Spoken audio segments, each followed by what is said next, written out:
In today's first reading from the Old Testament, Prophet Isaiah, chapter 62, we hear the following.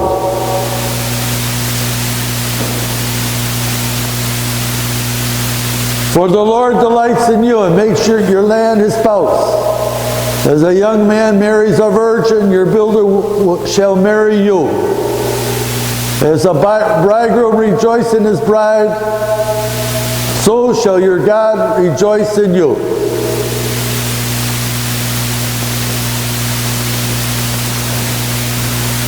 And in today's Gospel, John, chapter 2, it's the first miracle, the marriage feast of Cana. And above all, following the interpretation of Pope Benedict XVI, it symbolizes that marriage. It's a symbol. And St. Augustine says a symbol is one thing, but really means something else. So it's not about the couple that was getting married. It's about Jesus' marriage.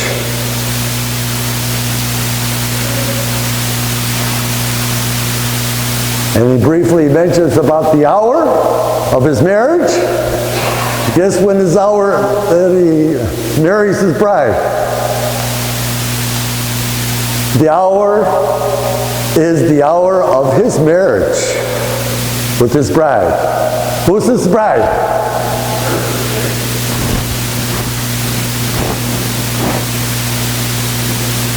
When he dies and rises, he marries us.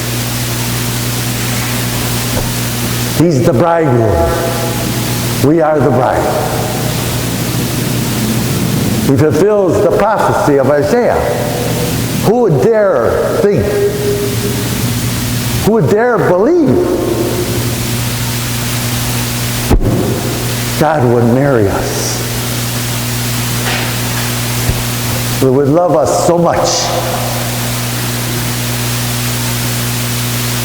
And as Pope Benedict says in his first encyclical of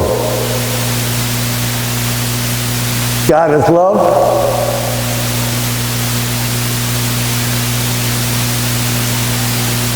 and ancient philosophers in ancient times always considered the perfect human love is between lovers.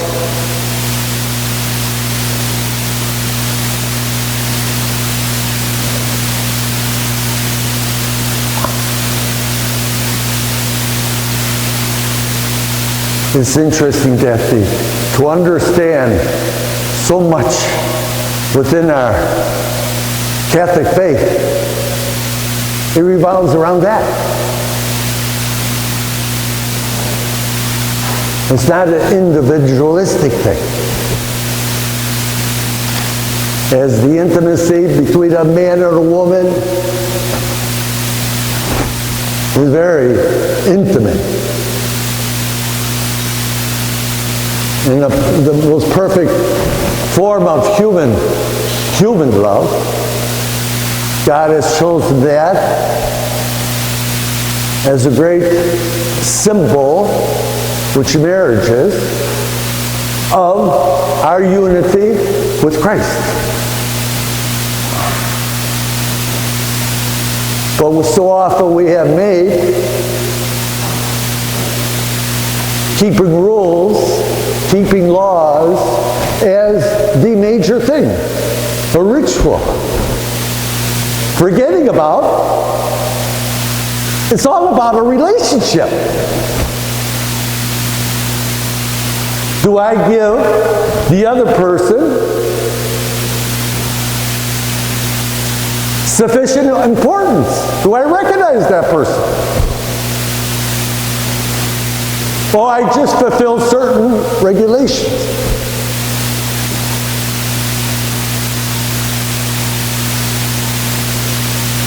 It's a big and a very, very important aspect of our faith.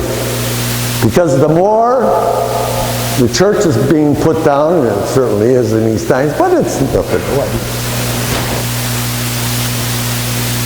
the French Revolution, and then the Reformation, and you go through history, the periods of persecution. But the bottom line, see, we want to survive. We want our faith to flourish. If we want to flourish, we must get beyond it.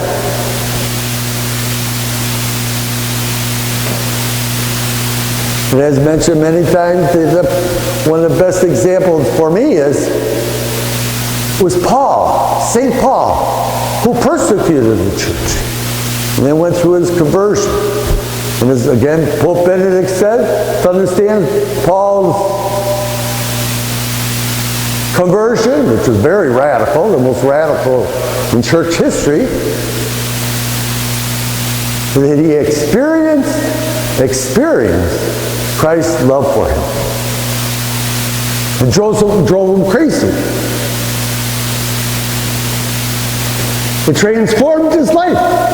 Not an easier life, without suffering, without sacrifice. On the contrary, the key things, it gave meaning to his life. He knew what he wanted. He knew where he was going. And for him, his love for Christ was the ultimate. The ultimate reason for his existence. He measured everything with that. In other words, to fulfill his will, the Father's will. That was the most important, not to offend him, not to break the relationship.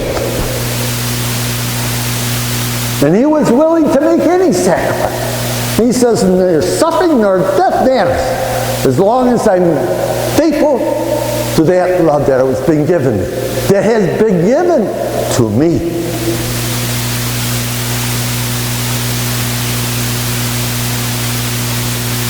And he went around the world. And the world known at that time was the Mediterranean world, the Roman Empire, forming small groups of faith, sharing his faith. And he says in one of his letters, woe with me if I don't evangelize. In other words, there was another. A private matter, just sitting back in the pew, going to church. It's a commitment to the head. Christ is the head. To his body. Can you separate the head from the body? What happens? You can't. Christ is the head. We are his body. So if I love Christ, I have to love his body, which is the church. That's why he gave, all the listing in the second reading of all the different services. I mean, there are many services that we help one another, serve one another.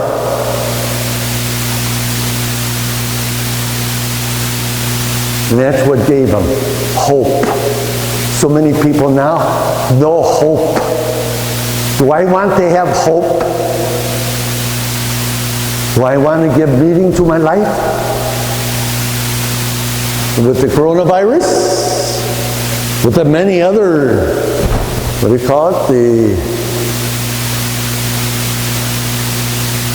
problems, society problems, and the great abundance of wine is the great abundance of Christ's love for us.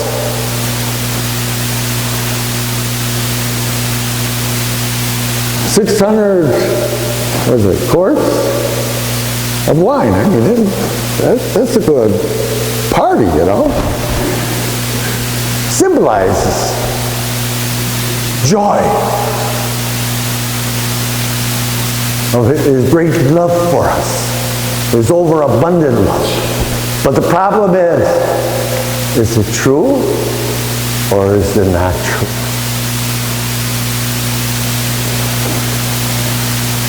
Is it really just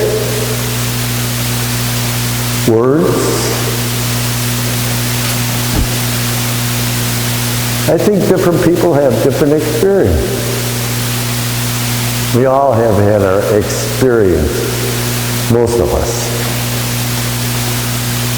The thing is, sometimes, a lot of times, we keep it to ourselves. And we don't make it known the wonders of God working in our lives. But we should. We should give other people hope. So let's ask God that He will enlighten us. Our own human nature is always has a tendency to be in the darkness. They have no hope. To think that all hope is in us. Well, how much money I make, how successful I am.